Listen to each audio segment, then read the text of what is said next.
دنیا کے اندر جتنی چیزیں بھی تخلیق کی جاتی ہیں ان چیزوں کو استعمال کرنے کے کچھ اصول اور کچھ قاعدے، کچھ ضابطے ہوتے ہیں۔ کوئی بھی مشین اگر اپنے ضابطوں اور اپنے اصولوں کے مطابق استعمال نہ کی جائے تو اس میں بگاڑ پیدا ہو جاتا ہے۔ یہ کائنات اللہ رب العزت نے تخلیق فرمائی ہے۔ اس کائنات کو بھی اگر اللہ اور اس کے رسول صلی اللہ تعالیٰ علیہ وسلم کے دیے ہوئے اصولوں کے مطابق چلایا جائے گا تو بگاڑ پیدا نہیں ہوگا۔ جب لوگ دھرتی رب کی ہو، زمین اللہ کی ہو، بندے اللہ کے ہوں، لیکن نظام اللہ رسول کا رائج نہ کیا جائے اور اپنی مرضی کے مطابق چیزوں کو لیا جائے تو پھر بڑی کوشش کے باوجود بھی معیشت، معاشرت، سکون، امن، عدل یہ چیزیں قائم نہیں ہوتی۔ اسلام کو جب ہم کامل، مکمل اور اکمل دین کہتے ہیں تو ہمارے دین نے ہمیں مسجد چلانے کا طریقہ بھی بتایا ہے اور ملک چلانے کا طریقہ بھی بتایا ہے۔ جس طرح کتاب و سنت کا نظام مسجد میں، مدرسے میں رائج کرنے کا کہا گیا ہے، اسی طرح کتاب و سنت کے نظام کو دنیا میں رائج کرنے کا کہا گیا۔ اللہ تبارک و تعالیٰ کی اس زمین کو، نظام حکومت کو، نظام عدل کو، نظام پارلیمنٹ کو جب شریعت اسلامیہ کے وضع کردہ اصولوں کے مطابق چلایا جائے گا تو امیر، تاجر، دولت مند، بیوروکریٹس یہ سب بھی سکون محسوس کریں گے، بہت سارے اعتماد کے ساتھ تجارت کر سکیں گے، وفاداری کے ساتھ اپنا وقت گزار سکیں گے۔ غریب آدمی کو آسائشیں اور سہولیات اس کے دروازے پر ملیں گی۔ اللہ تبارک و تعالیٰ نے بہت سارے اپنے نیک بندوں کو اقتدار دیا۔ رب کریم نے حضرت داؤد علیہ السلام کو ملکوں کا بادشاہ بنایا، حضرت سلیمان علیہ السلام کو اللہ تعالیٰ نے اقتدار دیا، اللہ تعالیٰ نے حضرت یوسف علیہ السلام کو اقتدار عطا فرمایا، اور پھر قربان جائیں اللہ تعالیٰ نے میرے نبی کریم علیہ السلام کو اقتدار عطا فرمایا۔ حضور سید عالم صلی اللہ تعالیٰ علیہ وسلم نے بحیثیت ایک سربراہ مملکت کے وہ سارے کام اپنے سامنے حضور نے کیے۔ نبی پاک علیہ السلام رحمت للعالمین ہیں، کسی شخص کی ذرا سی تکلیف حضور کو سونے نہیں دیتی، لیکن حضور نے اپنے سامنے نفاذ کرایا۔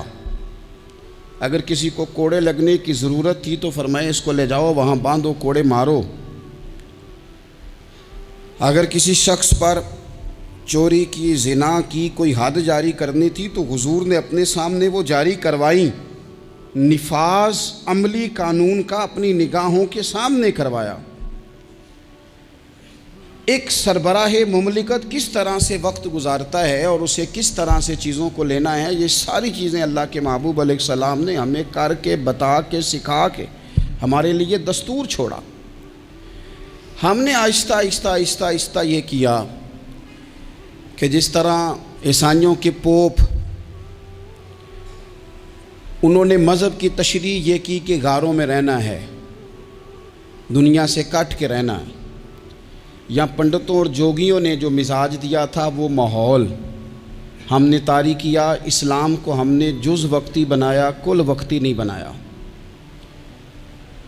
مسجد میں آ گئے تو وضو کر لیا، ٹوپی پہن لی، نظر جھکا لی، تسبیح پکڑ لی، کہا میں مسجد میں ہوں، میں جھوٹ نہیں بول رہا، میں مسجد میں ہوں، میں غلط بات نہیں کر رہا، میں مسجد میں ہوں، میں بددیانتی نہیں کر رہا۔ او خدا کے بندے، جو رب جس طرح مسجد میں دیکھتا ہے مسجد کے باہر بھی اسی طرح ہی دیکھتا ہے۔ اسے نہ اونگ آتی ہے نہ نیند آتی۔ تمہیں ہمہ پہلو نیک ہونے کا کہا گیا۔ اسلام نے اپنے ماننے والوں کو جو جذبات دیے، میں آپ کو بڑی ذمہ داری سے کہتا ہوں، حساس ہو کے بات کرتا ہوں کہ مساجد میں، مدارس میں جب کوئی سیاسی بات کی جاتی ہے تو واقعی بعض لوگوں کو ٹھیک نہیں لگتا۔ کیونکہ کیوں ٹھیک نہیں لگتا؟ وہ اس لیے ٹھیک نہیں لگتا کہ وہ کہتے ہیں یار تھک گئے ہیں سارا دن تبصرے سن کے، وہاں بھی سیاسی باتیں، یہاں بھی۔ یہاں سے ہمیں کوئی خاص روحانی بات سننے کو ملے جو ہمارے دل کے سکون کا باعث بنے، کوئی خاص تازگی والی بات سننے کو ملے۔ لیکن میں آپ کو یہ بھی بڑے احساس کے ساتھ بات عرض کرتا ہوں، یہ جذبہ غلط نہیں ہے۔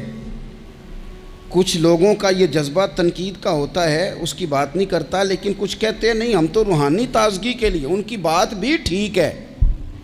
لیکن میں آپ سے عرض کروں، میرے رسول پاک علیہ السلام نے اور حضور کے چاروں خلفاء نے سیاست کی جتنی تدبیریں کی ہیں وہ مسجد شریف میں بیٹھ کے کی ہیں، کیونکہ یہ جذبہ پاکیزہ تھا، خلوص والا تھا، خدمت والا تھا، اشاعت تبلیغ والا تھا، دین کو آگے پھیلانے والا تھا۔ تو یہ پاک جگہ پر بیٹھ کے بات ہوئی، اسے پلید، ناپاک اور چونکہ غلط اب کیا گیا ہے تو اب بعض چیزیں بوجھ بنتی ہیں۔ قرآن مجید کی جو آیت کریمہ میں نے تلاوت کی ہے نا، میں آپ سے عرض کروں، معیشت سے زیادہ، معاشرت سے زیادہ، ایٹمی طاقت سے زیادہ ضرورت نیک لوگوں کی ہوتی ہے۔ یاد رکھنا، بہترین قسم کا اسلحہ موجود ہو لیکن چلانے کا فن نہ آتا ہو تو بندہ دشمن کا کچھ بھی نہیں بگاڑ سکتا۔ انسان کے پاس بہترین گاڑی موجود ہو لیکن اسے چلانی نہ آتی ہو تو اس کے لیے سفر کبھی بھی مکمل نہیں ہوتا۔ ہمارے پاس سارا کچھ ہے، دیانتدار لوگوں کی کمی ہے۔ لوگ کہتے ہیں معیشت کا کچھ کرو، معاشرت کا کچھ کرو، تو یہ قرآن دیکھیں اللہ کا کیا فرماتا ہے۔ رب کا قرآن کہتا ہے الذین ان مکناہم فی الارض، کچھ لوگ وہ ہیں کہ اگر اللہ انہیں زمین میں اقتدار عطا کرے وہ کیا کریں گے؟ اقاموا الصلاۃ وآتوا الزکوٰۃ، وہ نماز قائم کریں گے، زکوٰۃ ادا کریں گے، وامروا بالمعروف، وہ نیکی کا حکم دیں گے، ونہوا عن المنکر، وہ بری باتوں سے منع کریں گے، وَلِلَّهِ عَاقِبَةُ الْأُمُورِ، اور ہر کام کو اللہ ہی کی طرف لوٹ جانا ہے، سب کاموں کا انجام اللہ کی طرف ہونا ہے۔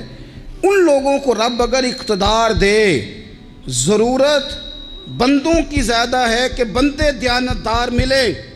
یہ وہ لوگ نہیں ہوتے کہ انہیں مال مل جائے تو یہ عیاش ہو جاتے ہیں، بلکہ انہیں مال کے خزانوں کی کنجیاں ملیں تو یہ رب کی غریب مخلوق کے لیے دروازے کھول دیتے ہیں۔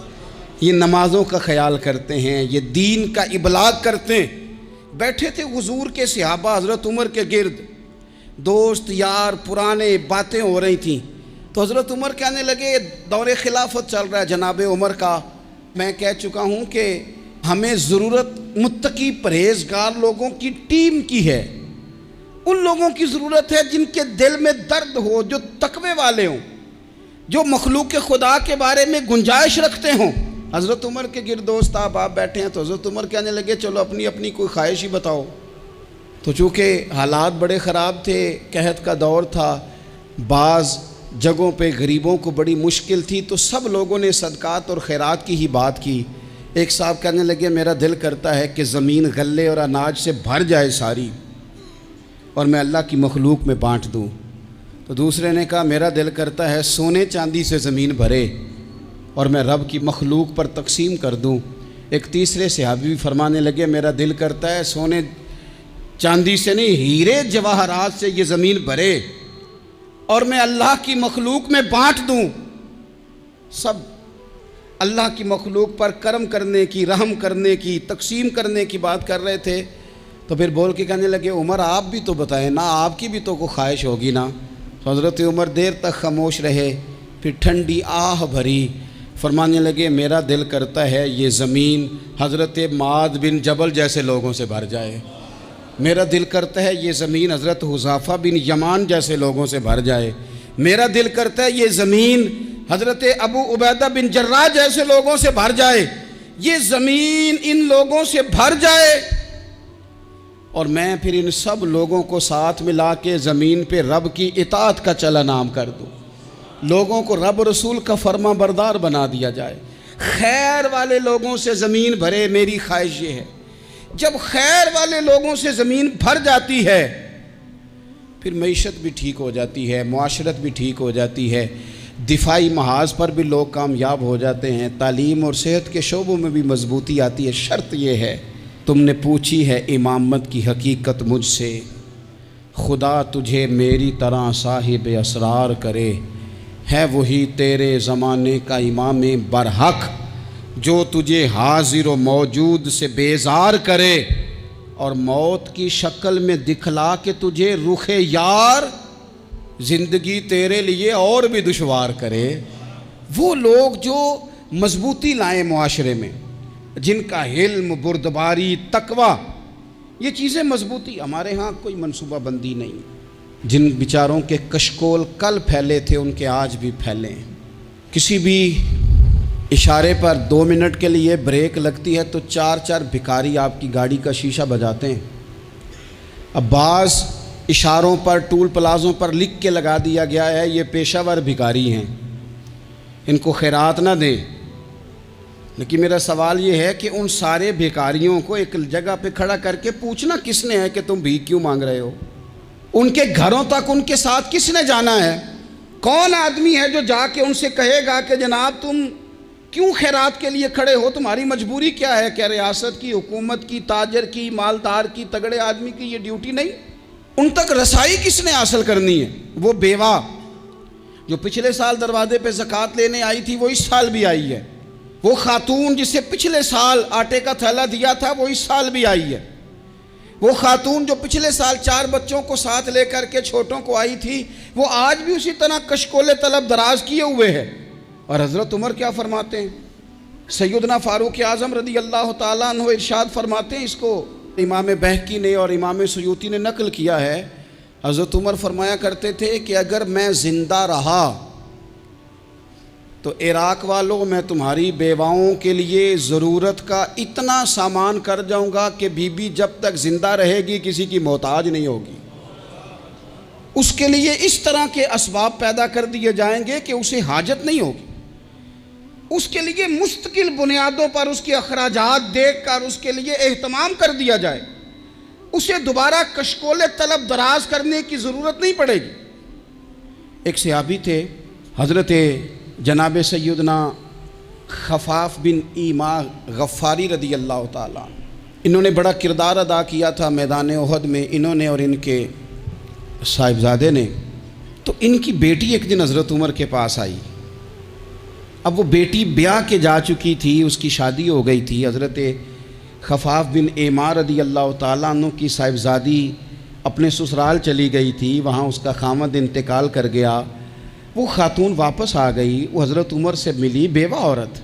اس بیوہ خاتون نے آ کے یہاں تو میرے بھائی وہ فوجی بیچارے جن کی بیویاں، جن کو ایک تقریب میں تو خوب ایوارڈ دینے کے لیے بلایا جاتا ہے، میں نے یتیمی کا وقت گزارا ہے، مجھے پتہ ہے کہ 2-4 مہینے لوگ آ کے کہتے ہیں کوئی حکم ہو جاتے 10 آ جائے، پھر جب 1 سال گزر جاتا ہے تو پھر لوگ کہتے ہیں 4 بھرا نے کام کیوں نہیں کر دے؟ تو ایسے تو نہیں نا کہ ابا ایسے ہی چلا گیا تھا، بڑا کچھ دے کے گیا ہے، کدھر ہے فلانی چیز؟ لوگوں کا نظریہ تھوڑے عرصے کے بعد اور ہو جاتا ہے۔ آپ نے بڑے بڑے شہداء کے گھروں میں ایوارڈ تو دیے، کیا کبھی آپ نے پلٹ کر دوبارہ غور کیا کہ ان کے بچے کہاں ہیں، ان کی بیوہ کس حال میں ہے؟ وہ زمانے کی تیز دھوپ اور تیز آندھی کا مقابلہ کیسے کر رہے ہیں؟ بغیر باپ کے جو انسان کو کھلے آسمان تلے وقت گزارنا پڑتا ہے وہ کتنا کو مشکل ہوتا ہے، وہ کس طرح ٹائم گزار رہے ہیں، یہ کبھی سوچا لوگوں نے؟ یہاں تو نرنگیے سیاست دوران تو دیکھیے منزل انہیں ملی ہے جو شریک سفر نہ تھے، جو نکلے ہی نہیں تھے وہ منزل تک پہنچ گئے، اور جنہوں نے جوانیاں گزار دی وہ رستے میں رہ گئے۔ حضرت خفاف بن ایما کی صاحبزادی بیوہ ہو کے آ گئی، بچے ساتھ تھے، سر راہ جناب عمر سے ملی اور مل کے کہنے لگی حضور میں اس صحابی کی بیٹی ہوں جنہوں نے احد والے دن اپنے بیٹے کے ساتھ مل کے محاصرہ کیا تھا، بچے میرے یتیم ہو گئے ہیں، میں بیوہ ہوں۔ حضرت فاروق اعظم رضی اللہ تعالیٰ عنہ نے فہرست نہیں مانگی، خرچے کی ڈیٹیل نہیں مانگی، تم آنا فلانے سے ملنا، پرسوں 9 بجے آ جانا دفتر، یہ کوئی بات نہیں کی۔ حضرت عمر غور سے کھڑے، اس بیٹی کی بات سنی، چھم چھم سیدنا فاروق کی آنکھوں سے آنسو گرے، دوڑ کے گھر گئے، ایک اونٹ نکالا، وہاں سے مال غنیمت کا مال کے بھر کے 2 بوریاں، اور بوریوں میں کیا تھا؟ چاندی بھی تھی، نقدی پیسے بھی تھے، کچھ ضرورت کا سامان بھی تھا، غلہ بھی تھا۔ 2 بوریاں بھر کے اونٹ پہ رکھ کے خود لگام اس بیٹی کے ہاتھ میں تھما کے کہا پتر سامان بھی تیرا ہے، اونٹ بھی تیرا ہے، اور یہ نہ سمجھنا یہی کچھ تجھے دیا ہے، جب یہ ختم ہوگا تو رب تیرے لیے اور بندوبست فرمائے گا۔ کیا معنی؟ کہ ڈیوٹیاں لگا دی گئی ہیں، ہمیں پتہ ہے یہ سامان کب تک ختم ہو جائے گا، پیسے کب تک ختم ہو جائیں گے، تیرے لیے میں نے نئے حکم بھی جاری کر دیے ہیں۔ ایک شخص نے کہا حضور ایک بیوہ کو آپ نے کچھ زیادہ ہی نہیں دے دیا؟ یہاں لوگ سیاسی تقسیم نہیں کرتے، تھوڑا کام والے کو دے دو، تھوڑا چوکیدار کو دے دو، تھوڑا گلی محلے میں دے دو، تھوڑا رشتہ داروں میں دے دو، سب ہمارے احسان کے نیچے رہیں گے۔ کہا ایک ہی خاتون کو آپ نے اتنا نہیں دے دیا؟ تو حضرت عمر ناراض ہو گئے، فرمانے لگے تجھے تیری مار ہوئے، میری نظروں میں آج بھی وہ جلوہ موجود ہے جب اس کا باپ اور بھائی میدان احد میں کافروں کے خلاف لڑائی کر رہے تھے، آج تک میری نظر میں موجود ہے۔ تو کہتا ہے میں نے زیادہ دے دیا؟ اولاد کسے نہیں پیاری ہوتی؟ بچوں کو دیکھ دیکھ کے بندہ کلیجہ ٹھنڈا کرتا ہے، اولاد کو دیکھ دیکھ کے آنکھوں کو سکون ہوتا ہے، انسان کی طبیعت شاش بشاش ہوتی ہے۔ حضرت عمر وظیفہ لگانے لگے تو حضور کے گھر میں خدمت کرنے والے حضرت اسامہ بن زید کا وظیفہ ڈبل لگایا، اور اپنے بیٹے عبداللہ ابن عمر کا وظیفہ سنگل لگایا۔ تو حضرت اسامہ بن زید کہنے لگے ابا جی میں نے تو ہجرت بھی کی، جہاد بھی کیا، اسامہ تو ان دنوں بچے تھے۔ تو حضرت سیدنا عمر فاروق جواب میں کہنے لگے پتر اسامہ کے والد زید نے بھی حضور کے گھر میں نوکری کی، اسامہ بھی نوکری کر رہا ہے۔ حضرت عمر کی شان کیا ہے زمانہ جانتا ہے، پر پھر بھی حضرت عمر فرمانے لگے تو نے اپنے باپ کے ساتھ ہجرت کی، فرمایا ان کی خدمت زیادہ ہے حضور کے گھر میں، لہذا ان کا وظیفہ بھی زیادہ لگایا جائے گا۔ ہمارے ہاں ہم نہ میرٹ کرنا چاہتے ہیں پر دوسروں کے لیے، اپنے اوپر کسی میرٹ کو ہم قابل قبول بالکل نہیں۔ یعنی میں سودا خالص لینا چاہتا ہوں دکان سے، تو آپ بتائیں آپ جو سودا بیچتے ہیں وہ خالص ہی بیچتے ہیں؟ آپ کو تو خالص چاہیے لیکن آپ بھی تو کچھ نہ کچھ بیچتے ہیں، آپ کا خالص ہے، اگر آپ خالص بیچ رہے ہیں تو انشاءاللہ ملے گا بھی خالص۔ چادریں آئی تھیں مال غنیمت میں، ڈھیر ساری چادریں، ڈھیر ساری۔ حضرت عمر نے صحابہ کرام علیہم رضوان کی ازواج پر، صحابیات پر وہ چادریں تقسیم کر دیں۔ ایک چادر بڑی خوبصورت نکلی اندر سے، تو سب کہنے لگے حضور یہ نا خاتون اول کے لیے سوٹ کرے گی، آپ کی اہلیہ کے لیے سوٹ کرے گی، کبھی آپ گھر لے جائیں نا، یہ سب سے بہتر ہے۔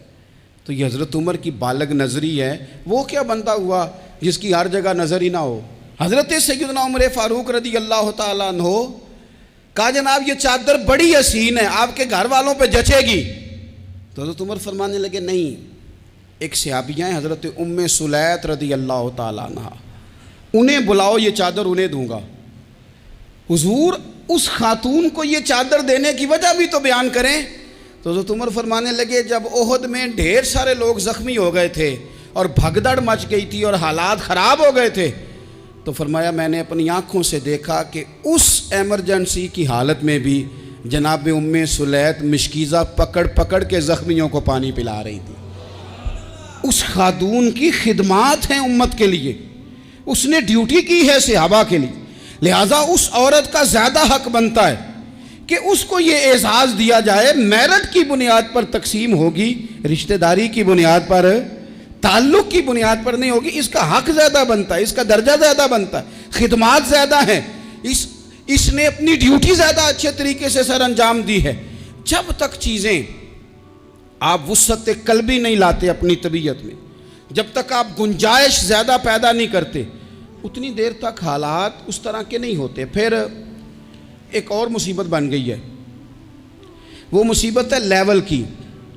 یہ کام میرے لیول کا نہیں، جب آپ اپنے لیول سے نیچے اتریں گے، پروٹوکول سے ذرا نیچے اتریں گے اور چھوٹی چھوٹی باتوں پر خود توجہ دیں گے، چھوٹی چھوٹی چیزوں پر۔ حضرت عمر جمعہ پڑھا رہے تھے، ایک صحابی دیر سے آئے۔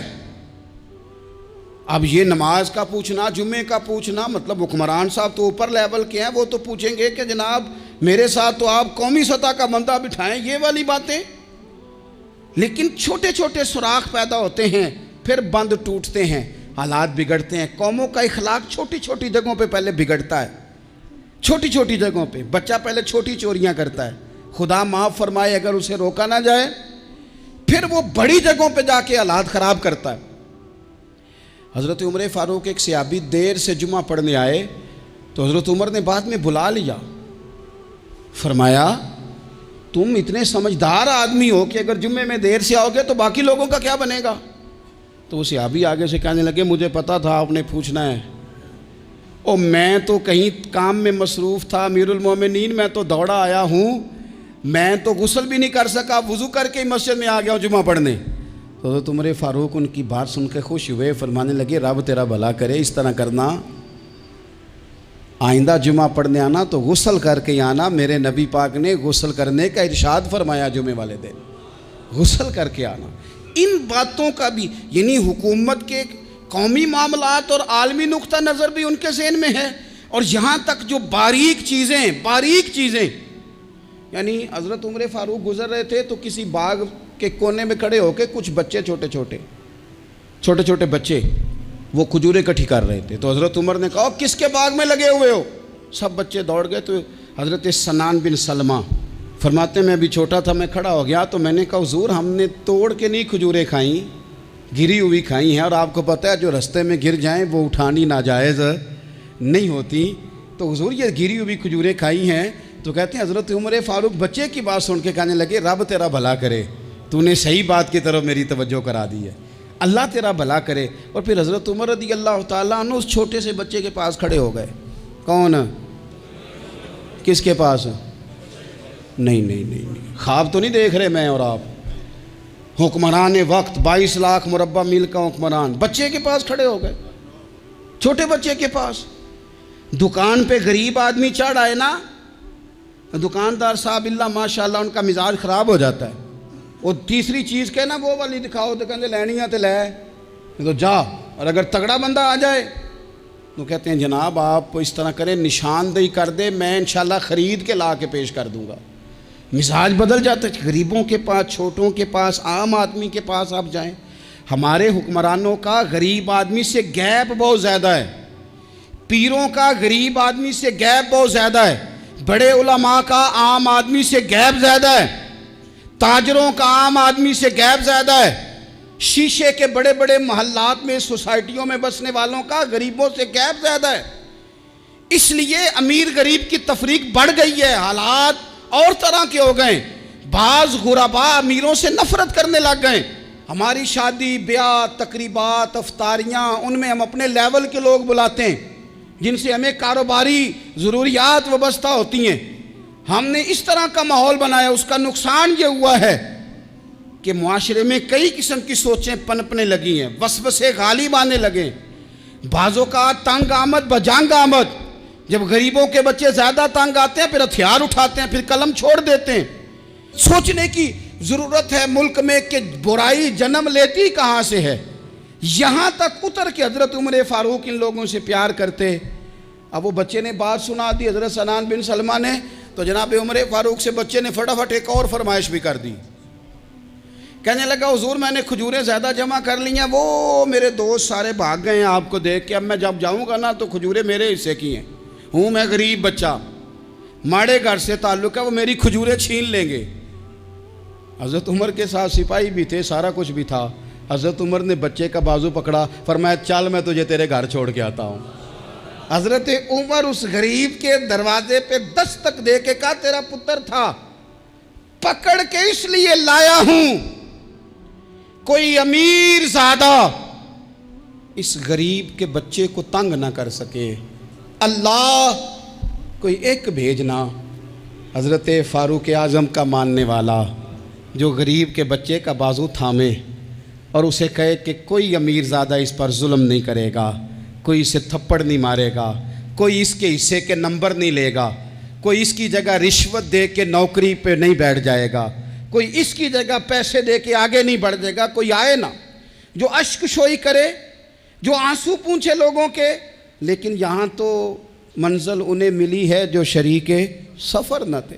میرے عزیزو، اس نہج پر دین نے ہمیں اسباق پڑھائے. اس نہج پر حضرت عمر چھوٹی چیزوں کا، مسجد نبوی شریف میں آپ نے دیکھا دو لوگ اونچی آواز میں بات کر رہے ہیں، تو حضرت عمر نے فرمایا انہیں بلا کے لاؤ.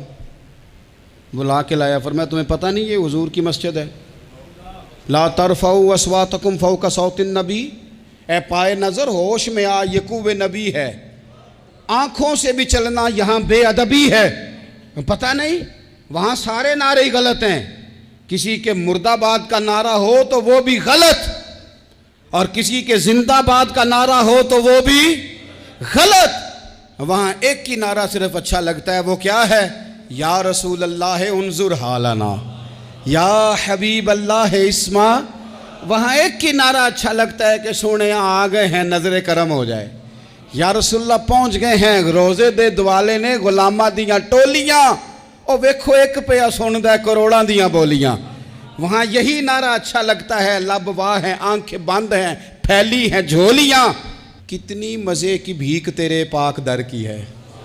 اور قربان جاؤں اپنے امام پر، اس قلم پہ واری جس سے وہ لکھا کرتے تھے. کہنے لگے کعبے کا نام تک نہ لیا، طیبہ ہی کہا. پوچھا جو تھا کسی نے کہ عظیمت کدھر کی ہے، ان کے طفیل حج بھی خدا نے کرا دیے، ورنہ اصل مراد حاضری تو اس پاک در کی ہے. تو حضرت فاروق اعظم رضی اللہ تعالیٰ عنہ نے نا ان دو لوگوں کو بلایا اور بلا کر کے فرمانے لگے کہاں کے رہنے والے ہو، کہاں سے آئے ہو؟ انہوں نے کہا جی ہم طائف کے رہنے والے ہیں. فرمایا تمہیں پتہ نہیں یہ نبی پاک کا روزہ ہے، حضور کی مسجد ہے، یہاں آواز اونچی نہیں کرتے، تمہیں خبر نہیں؟ اور پھر حضرت عمر فرمانے لگے اگر تم مدینے کے رہنے والے ہوتے تو میں تمہیں کوڑے مارتا، میں تمہیں سزا دیتا. تمہیں پتہ نہیں کہ کس طرح کا مزاج اور ماحول ہونا چاہیے.